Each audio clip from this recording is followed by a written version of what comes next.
حضرت عمر فاروق جیسا دلیر اور جرری آدمی جمعہ پڑھانے مسجد میں داخل ہوئے تو جناب ابو ایوب انصاری دروازے پہ کھڑے ہو گئے، کہنے لگے عمر تیرے نوکر نہیں، ٹائم پہ آیا کر، بڑی دیر سے کھڑے ہیں، کیوں دیر سے آیا ہے؟ بڑے جلالی تھے نا حضرت عمر، لیکن وہ جلالی اس وقت تھے جب کوئی ظلم کرتا تھا، اور ذات کے لیے جلالی نہیں تھے۔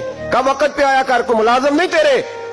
تو سیدنا فاروق اعظم منبر پہ چڑھے اور فرمانے لگے اللہ ابو ایوب انصاری کا بھلا کرے، جب تک اس طرح کے لوگ موجود ہیں کوئی بادشاہ بگڑے گا نہیں، اللہ اس کا بھلا کرے، اس نے میری توجہ صحیح۔ اور پھر عمر رو پڑے، رو کے فرمانے لگے مسلمانوں معاف کر دو، غلطی کوئی نہیں، میرے پاس کرتا ایک ہی ہے، اور عبداللہ کی ماں نے وہ دھو کے خشک ہونے کو ڈال دیا تھا، غریب ہوں، کرتا دوسرا کوئی نہیں، تو وہ ذرا نا خشک ہونے میں آ کے دیکھ لو، ابھی بھی گیلا ہے، مجھے معاف کر دو، میری غلطی نہیں ہے۔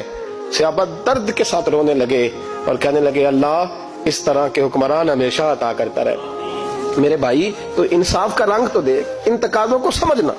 یہاں کسی کی جرت ہے بول سکے، طاقت ہے کسی کی، لیکن انہوں نے اپنے آپ کو پیش کیا، سامنے پیش کیا اپنے آپ لوگوں کے سامنے۔ دو مال غنیمت کی چادریں بانٹ رہی ہیں، سب کو ایک ایک ملی ہے۔ فاروق اعظم جمعہ پڑھانے آئے تو اسی چادر کا کرتا، اسی کی تامت، لوگ کھڑے ہو گئے، عمر بتا تو نے دو کیوں لی؟ یہ انصاف ہے، یہ عدل ہے، کیوں لی دو؟ حضرت عمر کہنے لگے میرا بیٹا جواب دے گا۔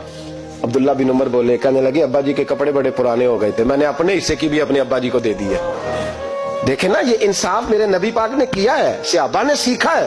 میں اور آپ تیار نہیں، ہم تیار نہیں انصاف کے لیے، ہمارا مزاج نہیں انصاف کا، ہمیں خود بہت سارا آگے پیش ہو کے رنگ دکھانا پڑے گا، اس کے لیے ہماری تیاری نہیں۔ اس لیے ہم حکمرانوں کو گالی دے کے چپ کر جاتے ہیں، اس لیے ہم وکیلوں کے کہتے ہیں بکتے بڑھائیں، جج بکتے، یہ باتیں کر کے ہم خاموش ہیں، ہم پیش نہیں کر پا رہے، ابھی تک ہم اپنے آپ کو کھڑا نہیں کر پا رہے کہ ہم سے مطالبہ کرو انصاف کا۔